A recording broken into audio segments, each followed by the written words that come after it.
Good afternoon, ladies and gentlemen. As you can see, the first rains have fallen whilst we have been broadcasting these videos.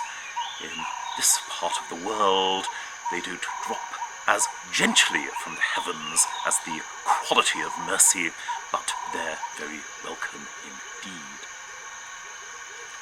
Well, we have watched some 200 young people and their teachers offer 10 plays. They represent 8 schools and 2 youth groups, mostly from Kasungu district, but also from elsewhere in Malawi, and I consider what they have done under these circumstances, or indeed under any circumstances, remarkable. I hope you have enjoyed it as much as we enjoyed putting it together. Many, many congratulations and thanks to all concerned. At the beginning of this afternoon's proceedings, Mr. Andrew Wild, the headmaster of Kabuzu Academy, offered 1 or 2 words of thanks. It is my pleasure to repeat these. In the United Kingdom, our sponsors, Mr. and Mrs. Geoffrey Hewitt and Professor Maurice Hindle, have proven unfailing in their support. In South Africa, the director of the South African Festival, Miss Xenia Villanova-Bruton, has proven a good friend over many years. Thank you to her. We send best wishes on the occasion of South Africa's 10th festival, and we wish her very well as she establishes the festival in her native Russia. Closer to home, my thanks to those who have assisted me in directing this festival. Thanks to my assistant director, Mrs. Annie Chidali. Thanks to our gracious host, Mr. Peter Peary. And thanks also to those who have done most of the camera work, Mr. Adam Saidi and Mr. Innocent Chidali.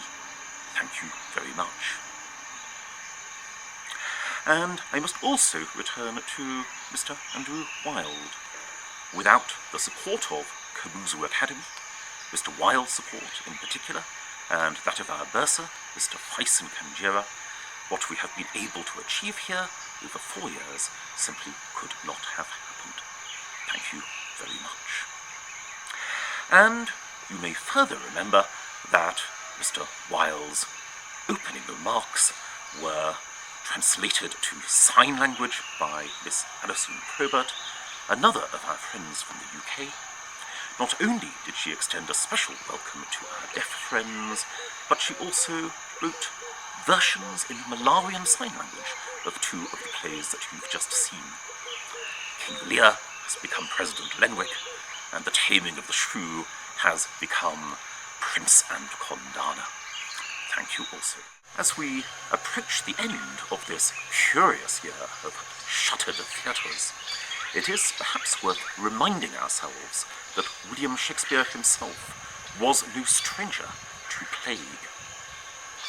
We have just seen the emptied landscape of King Lear, and scholars tell us it is very likely that he wrote King Lear whilst under lockdown during one of the many plagues that ravaged the London of his day. Accident is always a risk in such times. Shakespeare offers a very good example of how to avoid this most mortal of sins. Let me conclude with some words of Hamlet. What is a man if his chief good and market of his time be but to sleep and feed? A beast no more. Sure, he that made us with such large discourse, looking before and after, gave us not that capability and godlike reason to fust in us unused. Ladies and gentlemen, I hope you will agree that, at least as far as Malawi is concerned, we have not left our capability and godlike reason to fust in us unused. Thank you very much.